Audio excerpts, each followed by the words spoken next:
오늘 우리에게 주시는 하나님의 말씀은 마가복음 14장 66절에서 72절까지 말씀입니다. 66절 베드로는 아랫뜰에 있더니 대제사장의 여종 하나가 와서 베드로가 불 쬐고 있는 것을 보고 주목하여 이르되 너도 나사렛 예수와 함께 있었도다 하거늘 베드로가 부인하여 이르되 나는 네가 말하는 것이 무엇인지 알지도 못하고 깨닫지도 못하겠노라 하며 앞들로 나갈새 여종이 그를 보고 곁에 서 있는 자들에게 다시 이르되 이 사람은 그 도당이라 하되 또 부인하더라. 조금 후에 곁에 서 있는 사람들이 다시 베드로에게 말하되 너도 갈릴리 사람이니 참으로 그 도당이니라. 그러나 베드로가 저주하며 맹세하되 나는 너희가 말하는 이 사람을 알지 못하노라 하니 달기 곧 두 번째 울더라. 이에 베드로가 예수께서 자기에게 하신 말씀 곧 달기 2번 울기 전에 네가 3번 나를 부인하리라 하심이 기억되어 그 일을 생각하고 울었더라. 아멘. 예수님께서 죽기 전에 제자들이 다 예수님을 버릴 것이라고 말씀을 하셨습니다. 그때 모든 제자들은 다 아니라고 반박했고 베드로는 다른 제자들은 다 예수님을 버려도 자신은 죽을지언정 예수님을 버리지 않겠다고 장담을 했었습니다. 베드로의 이 말이 진심이었을까요? 아니면 그냥 한 말이었을까요? 베드로의 진심이었을 것입니다. 정말 베드로는 예수님을 버리지 않을 각오로 한 말이었을 것입니다. 심지어 죽는 자리도 같이 갈 마음이었을 것입니다. 그런데 이게 마음대로 잘 안 됩니다. 우리 인생이 내 마음 먹은 대로 되면 얼마나 좋을까요? 하지만 실상은 그렇지 않습니다. 내 원대로 안 되는 것이 우리 인생입니다. 그래서 베드로는 자신도 모르게 예수님을 3번이나 부인하게 된 것입니다. 심지어 마지막에는 예수님을 저주하기까지 합니다. 절대 예수님을 모른다고 맹세까지 했습니다. 그 후 달기 울자 베드로는 통곡하죠. 예수님의 말씀이 맞았습니다. 베드로는 자신만은 예수님을 버리지 않을 것이라 장담하며 예수님을 따라갔지만 결국 제자들 중에서도 가장 못난 제자가 되고 말았습니다. 차라리 따라가지는 않았으면 예수님을 저주하며 맹세까지는 하지 않았을 겁니다. 괜히 허세 부리다가 스스로에게 더 실망하고 말았을 뿐인 거죠. 이런 베드로를 교훈 삼아야 합니다. 자기 자신에 대해 절대 장담해서는 안 됩니다. 내가 말한 대로, 내가 계획한 대로, 내 마음 먹은 대로 안 되는 게 우리 인생입니다. 지금까지 살아오면서 내 뜻대로 안 되는 내 인생을 많이 경험해 봤을 겁니다. 그러니 더 이상 베드로처럼 행동해서는 안 됩니다. 겸손히 내 한계를 인정해야 합니다. 하나님의 은혜가 아니면 나는 아무것도 아님을 기억해야 합니다. 철저히 하나님만을 의지해야 합니다. 그래야 베드로와 같은 실수는 범하지 않게 됩니다. 나를 도우시는 하나님의 은혜를 경험할 수 있을 겁니다. 자, 그 다음 오늘 본문의 베드로를 통해서 한 가지 교훈을 더 배울 수 있습니다. 그것은 바로 베드로가 자신의 실패를 통해 더 이상 가면을 쓰고 살지 않게 되었다는 것입니다. 지금까지 베드로는 예수님의 수제자로 인정을 받고 살았지만 한편으로는 무거운 부담이 있었을 겁니다. 바로 제자 중에 최고여야 한다는 부담이죠. 이 부담이 베드로의 어깨를 짓누르고 있었을 겁니다. 그래서 베드로는 자주 실수를 했었고 괜히 나서는 경향이 있었습니다. 속된 말로 좀 나댄다고 할 수 있죠. 왜 그럴까요? 최고의 자리를 지켜야 하기 때문이죠. 최고이어야 한다는 부담 때문일 겁니다. 그래서 예수님께 무리를 걷게 해달라고 요청을 했다가 물에 빠졌죠. 예수님께서 발을 씻겨 주실 때에도 몸까지 씻겨 달라고 요구하다가 거절당했습니다. 변화산에서는 모세와 엘리야에게 움막을 짓고 살자고 제의를 하지만 성경은 베드로가 무슨 말을 하는지 알지 못했다고 평가했습니다. 오늘 본문에서도 혼자 예수님을 따라가다가 3번이나 예수님을 부인하고 저주까지 하게 된 거죠. 베드로가 자꾸만 튀는 행동을 합니다.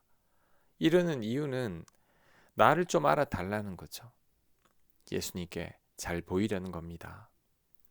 내가 최고라는 것을 과시하고 싶은 거죠. 그런데 이것이 바로 보이지 않는 부담감이고 열등감입니다. 그래서 자꾸만 나서게 되는 거죠. 하지만 베드로와 같은 이런 마음을 갖고 있으면 실제 나로 살지 못하게 됩니다.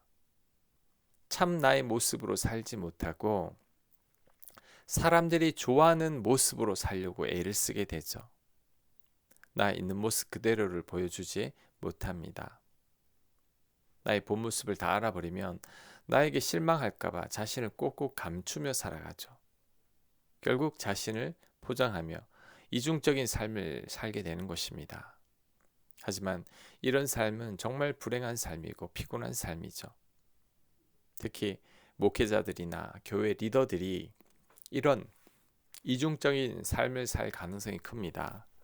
왜냐하면 성도님들과는 뭔가 다른 모습을 보여줘야 한다고 생각하기 때문이죠. 그래서 자꾸만 자신을 포장하며 살게 됩니다. 좋은 사람인 척, 믿음이 좋은 척 해야 하기 때문이죠. 이렇게 되면 삶에 자유함이 없습니다. 나도 모르게 자꾸만 사람들을 의식하게 되고 외식하는 삶을 살게 되기 때문이죠. 그런데 베드로처럼 완전히 깨지고 나면 그때부터 달라지기 시작합니다. 더 이상 이중적인 삶을 살지 않아도 되기 때문이죠. 왜냐하면 이제 내 본 모습이 다 드러났기 때문입니다. 그래서 오히려 홀가분한 모습으로 살아가게 되죠. 오늘 사건으로 인해 베드로는 체면이나 자존심이 다 구겨졌을 것입니다. 지금까지 차곡차곡 쌓아 올렸던 수제자로서의 자부심도 다 무너졌을 것입니다. 더 이상 낮아질 수 없을 만큼 낮아진 거죠. 하지만 그로 인해 오히려 홀가분해졌을 겁니다. 왜냐하면 이제 더 이상 자기 자신을 포장하지 않아도 되기 때문이죠. 이제는 괜히 오버하거나 나서지 않아도 됩니다. 자신의 본 모습이 다 들통났기 때문이죠. 그런데 놀랍게도 이때부터 자유함이 찾아옵니다. 더 이상 나를 감추지 않아도 되고 이중적인 삶을 살지 않아도 되기 때문입니다. 베드로처럼 낮아지는 것이 당장은 힘들지만 한번 낮아지고 나면 이상하게도 편안함이 생깁니다. 더 이상 내려갈 곳이 없어질 만큼 추락하게 되면 우리에게 예상치 못했던 홀가분함이 몰려옵니다. 더 이상 사람들의 시선을 신경 쓰지 않아도 되기 때문이죠. 그래서 하나님은 우리가 이중적인 삶을 살아가고 있을 때 종종 우리를 낮추기도 하십니다. 우리가 내가 아닌 나로 살아가면서 힘겨워할 때 우리를 추락의 자리로 몰아가기도 하십니다. 베드로처럼 최고의 자리를 지키기 위해 애쓰는 것이 너무나 안타깝기 때문이죠. 참 행복과 자유함은 실제 내 모습과 보이는 내 모습이 같을 때 생깁니다. 남들에게 보이기 위해 살지 않아도 되기 때문이죠. 있는 그대로의 모습으로 살기 때문입니다. 반면에 불행은 실제 내 모습과 보이는 내 모습이 많은 차이가 나는 삶입니다. 이런 삶은 내가 아닌 나로 살게 하죠. 가면을 쓰고 살게 합니다. 남들의 시선을 의식하며 살게 되고 남들의 평가에 귀 기울이며 살게 됩니다. 불행한 거죠. 또한 이런 이중적인 삶을 사는 자들은 사람들도 평안하게 잘 만나지 못합니다. 나의 부족한 모습이 들킬까봐 늘 긴장하고 조심하죠. 혹 누가 나의 부족한 모습을 보게 되면 화를 내고 그 사람을 경계하게 됩니다. 이런 삶은 불행한 삶입니다. 그래서 베드로처럼 오히려 다 들통나는 게 좋습니다. 왜냐하면 더 이상 감출 게 없기 때문이죠. 이때 홀가분함과 자유함을 찾게 됩니다. 지금까지 썼던 가면도 집어 던지게 되죠. 혹시 베드로처럼 수모를 겪거나 창피를 당했습니까? 더 이상 내려갈 곳이 없을 만큼 낮아진 것 같습니까? 내 자아가 다 깨진 것 같습니까? 감사하시기 바랍니다. 이제 진짜 나의 모습으로 살 수 있게 된 거죠. 이제 더 이상 나를 포장하지 않아도 됩니다. 이제 자유함과 홀가분함과 가벼움을 얻게 된 거죠. 사람들의 시선과 평가도 더 이상 신경 쓰지 않고 살아도 되는 겁니다. 실패를 통해 내 가면을 벗게 된 것입니다. 아멘. 자, 묵상과 적용 질문입니다. 나는 실제 내 모습과 보이는 내 모습이 차이가 있나요? 내가 아닌 나로 살아가는 나의 모습은 무엇입니까? 실제 나와 보이는 내가 같아지기 위해서 내가 해야 할 일은 무엇일까요? 묵상해 보시기 바랍니다. 기도합니다. 하나님, 베드로처럼 저희 본 모습이 드러나게 하옵소서. 나를 감추고 이중적인 삶을 살지 않게 하여 주시옵소서. 예수님 이름으로 기도합니다. 아멘.